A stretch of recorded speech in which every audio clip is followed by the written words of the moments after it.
हम लोग class 10th के उर्दू दरक्षा के चैप्टर 2 भाभी जान को पढ़ रहे थे। ये भाभी जान आपके निसाब में एक अफसाना है जिनके राइटर सुहेल अजीम आबादी हैं। हम लोगों ने पिछले के क्लासेस में इस चैप्टर के बारे में कई सारी बातें बताई हैं, पढ़ी हैं। आज हम लोग उसको और आगे कंटिन्यू करते हैं। तो अक्सर कहते हैं कि एक दिन शाम के वक्त वही लड़की शमी उनके पास आई। वो बहुत उदास थी, वो कुछ कहना चाहती थी लेकिन फिर भी नहीं कह सकती थी। बार बार उसके होंठ काँप कर रह जाते थे और ऐसा मालूम होता था कि वो रो देगी। अक्सर कहते हैं कि एक दिन शाम के वक्त जो है वही लड़की शमी जो भाभी के कॉलेज की एक स्टूडेंट थी वो आती हैं और वो बहुत उदास थी। शायद वो कुछ कहना चाहती थी लेकिन फिर भी नहीं कह पा रही थी। बार बार उसके होंठ जो हैं काँप कर रह जाया करते थे और ऐसा मालूम होता था, ऐसा लगता था कि अब वो रो देगी। भाभी ने हस्बे आदत उसे बिठाया और बातें की, फिर आने की वजह पूछी। उनको प्यार से बैठाती हैं, उनसे आने की वजह पूछती हैं। फिर आने की वजह पूछी तो कुछ ना बोली। वो जो लड़की हैं वो कुछ जवाब नहीं देती हैं। भाभी जितने इसरार के साथ पूछती, मालूम होता कि उसके होंठ उतनी ही शिद्दत के साथ आपस में चिपकते जाते हैं। भाभी बड़े इसरार के साथ उनसे पूछती कि क्या बात है, आप क्यों आई हैं, लेकिन वो लड़की जवाब नहीं देती। आखिर वह कुछ बोल ना सकी तो भाभी ने उसे पकड़ा और बेडरूम सोने के कमरे में लेकर चली गई। भाभी जान उस लड़की को बेडरूम में लेकर जाती हैं, सोने वाले कमरे में लेकर जाती हैं। शायद उनको लगता होगा कि इनके सामने कुछ बोल नहीं पा रही हैं, तो वो क्या करती हैं, वो उनको सोने वाले कमरे में बेडरूम में लेकर चली आती हैं। दरवाज़ा अंदर से बंद करती हैं और पूछती हैं क्या बात है, आप क्यों आई हैं। लेकिन शमी कुछ बताने के बदले रोने लगी और भाभी ने चुप कराने पर भी रोती गई। जब भाभी चुप भी करा रही हैं तो लड़की क्या करती है, लड़की रोती रहती है। बड़ी देर के बाद भाभी के डांटने पर उसने बताया, तो क्या बताती हैं कि दूसरे ही दिन उसके भाई के MA की फीस अदा करनी है और रुपये का इंतज़ाम नहीं हो सका था। वो लड़की यहाँ क्यों आई थी, क्योंकि उसके भाई का दूसरे ही दिन क्या करना था, MA की फीस जमा करनी थी और पैसों का इंतज़ाम हो नहीं पाया था। अब वो इस बात पर शर्मिंदा थी कि भाभी उसके कॉलेज का खर्च तो देती ही हैं, अब वो भाई के लिए फ़ीस भी मांगे। शमी को ख़राब लग रहा था कि जो ये हमारी भाभी जान हैं, जो हमारी उस्ताद हैं, ये क्या करती हैं, ये हमारे लिए कॉलेज का खर्च तो अदा करती ही हैं। अब हम किस मुँह से, किस तरह से अपने भाई के फ़ीस के लिए इनसे सवाल करें। लेकिन दूसरा कोई ऐसा हमदर्द भी ना था जिसके सामने वो अपने दिल का बोझ हल्का करती। वो सिर्फ अपने दिल का बोझ हल्का करने के लिए इसके पास आई थी। भाभी जान ही एक ऐसी औरत थी, एक ऐसी लेडी थी, एक ऐसी शख्स थी जिनके पास वो आती हैं और आकर के अपना दिल का बोझ हल्का करती हैं, अपने बारे में बताती हैं, अपने भाई के फ़ीस के लिए इनसे आकर बताती हैं। भाभी ने बड़ी मोहब्बत से शमी के गाल पर एक चपत लगाई और बोली, बड़े प्यार से उन्हें थपकाया और कहती हैं कि पगली, इसमें रोने की क्या बात है, इसमें रोने वाली कौन सी बात है, आखिर इसमें शर्माने की क्या बात है। हम लोग इसी तरह तो एक दूसरे से कहकर अपना दुख दर्द हल्का कर सकते हैं। भाभी जान जब ये सुनती हैं तो उन्हें समझाती हैं, उन्हें आराम से समझाती हैं कि पगली, इसमें रोने वाली क्या बात है, इसमें शर्माने जैसी कौन सी बात है। हम लोग इसी तरह तो एक दूसरे से कह करके अपना दिल का बोझ हल्का करते हैं। ये कहकर उन्होंने अलमारी खोली और एक छोटी छोटी सोने की 2 चूड़ियाँ लाकर शमी के हाथ पर रख दी और बोली। भाभी जान क्या करती हैं, भाभी जान अलमारी खोलती हैं, अलमारी से छोटी छोटी सोने की 2 चूड़ियाँ लाती हैं, लाकर शमी के हाथ पर रख देती हैं और कहती हैं, ले जाओ इसे बेचकर तुम्हारा भाई फीस अदा कर सकेगा। सोचिए कितना ये बड़े दिल के मालिक हैं कि ये खुद जो है किसी के फीस के लिए अपनी 2 छोटे छोटे चूड़ियों को, जो सोने की चूड़ियाँ हैं, उसको लाती हैं, ला करके उनको देती हैं और कहती हैं जाओ इसे ले जा करके बेच दो, और बेच कर क्या करना, अपने भाई का फीस अदा कर देना।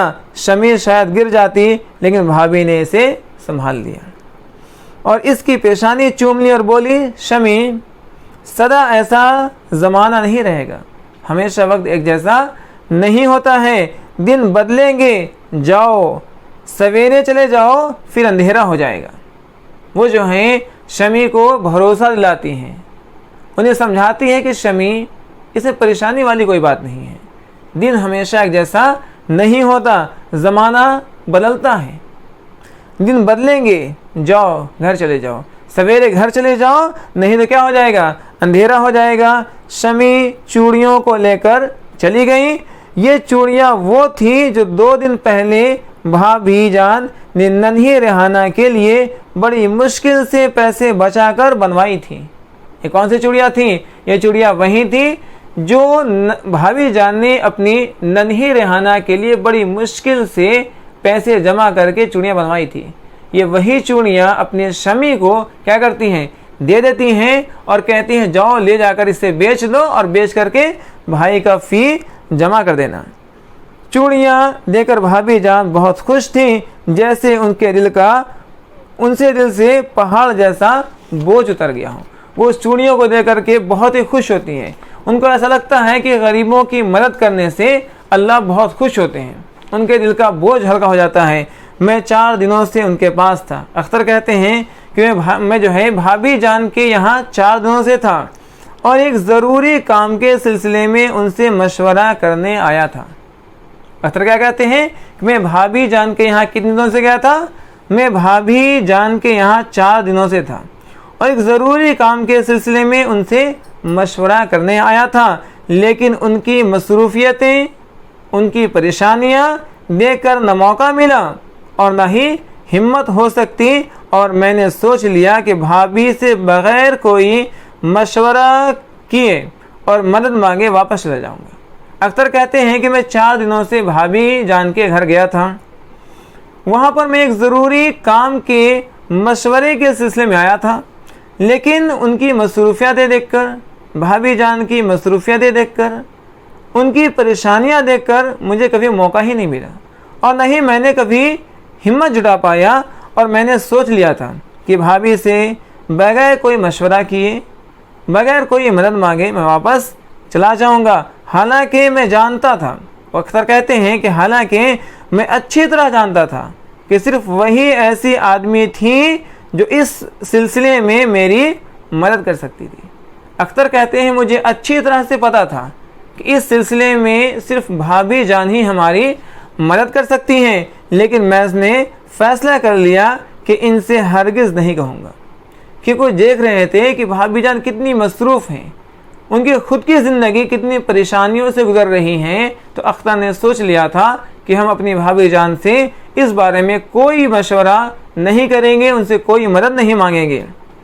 और फिर बताते हैं कि आखिर भाभी ने खुद ही कहा, अख्तर कहते हैं कि आखिर भाभी ने खुद ही कहा 4 दिनों से आए हो लेकिन कोई बात तक नहीं की। अब भाभी जान जो हैं अख्तर से सवाल करती हैं कि अख्तर तुम 4 दिनों से यहाँ आए हो लेकिन कोई बात तक नहीं की, मतलब कोई आने की वजह नहीं बताई।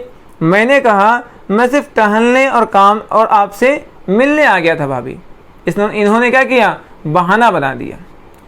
वो कहते हैं कि मैं सिर्फ टहलने और आपसे मिलने आ गया था भाभी।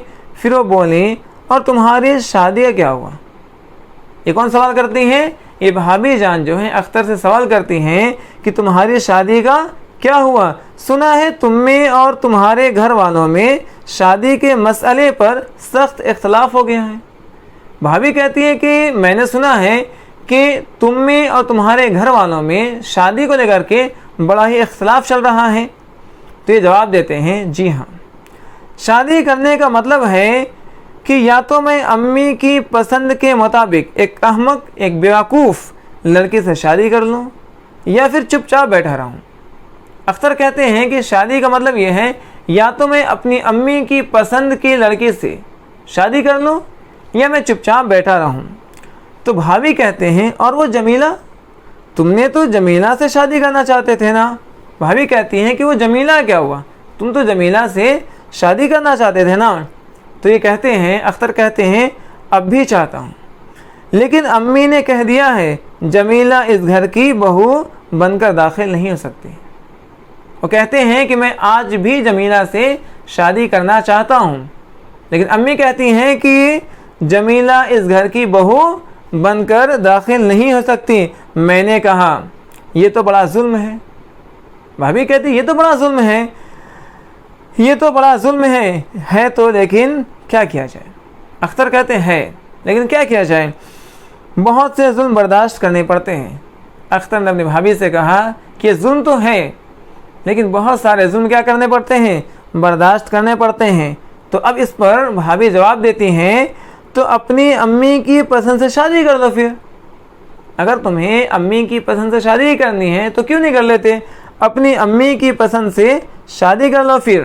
तो अख्तर जवाब देते हैं ये भी नहीं कर सकता भाभी। क्या कहते हैं, ये भी नहीं हो सकता। तो फिर क्या सोचा है, भाभी ने कहा तो फिर क्या किया है, तुम अपनी अम्मी की पसंद से शादी करना नहीं चाहते, अम्मी तुम्हारी पसंद की लड़की जमीला से शादी होने देना नहीं चाहती, तो आगे क्या सोचा है, शादी तो जमीला से ही करूँगा। किसने कहा, अख्तर ने कहा कि शादी तो जमीला से ही करूँगा और घर छोड़ दूँगा। मैंने फैसला कुन अंदाज में कहा। अख्तर जो है भाभी से कहते हैं कि भाभी शादी तो मैं जमीला से ही करूँगा और घर छोड़ दूँगा। तो भाभी कहती हैं तो फिर बिस्मिल्लाह करो, इसमें देर किस बात की, बिस्मिल्लाह करो, ब्याह कर ले आओ, यहाँ मेरे साथ रहेगी, मैं भी अकेली हूँ।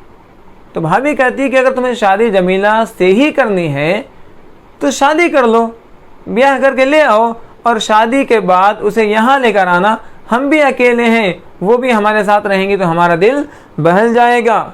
अब अख्तर कहते हैं कि भाभी की ये जुमले सुनकर मेरा सर चकरा गया। वो कहते हैं कि ये औरत है या अज़्म हिम्मत का सुतून है, हर रोज़ एक नया बोझ अपने लिए बढ़ा ले जाती हैं, खुद अपनी ज़रूरतें अपनी जिम्मेदारियां कम है क्या। वो कहते हैं कैसी औरत है जो इतनी परेशानियां झेल रही हैं, इसके बावजूद हर रोज़ जो है अपने नए चैलेंज के लिए तैयार होती हैं। वो कहते हैं, अख्तर कहते हैं मैं भी यही सोच रहा था, लेकिन अभी देर होगी भाभी, जमीला बीमार है अभी। अख्तर कहते हैं कि मैंने भाभी से कहा कि मैं भी यही सोच रहा था कि उसको उनसे शादी करके मैं यहाँ ले आऊँ, लेकिन अभी देर होगी भाभी क्योंकि जमीला बीमार है।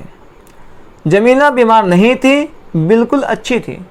इसका मतलब है कि अख्तर ने ये चीज़ जो है ये गलत बोला भाभी से कि जमीला बीमार है, क्योंकि जमीला बीमार नहीं थी, बिल्कुल अच्छी थी। लेकिन अगर मैं ये नहीं कहता तो फिर ज़िद पर आ जाती, वो ज़िद करने लगती है कि तुम शादी कर ही लो और करके तुम यहाँ ले आओ।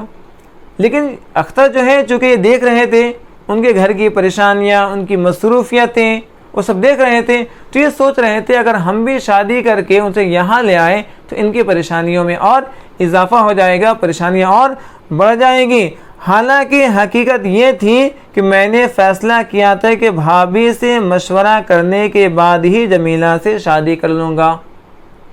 अख्तर कहते हैं कि हकीकत ये थी कि मैंने फ़ैसला किया था कि भाभी से मशवरा करने के बाद ही जमीला से शादी कर लूँगा और उसे अपने पास रख कर कहीं तलाशे रोज़गार में निकलूँगा।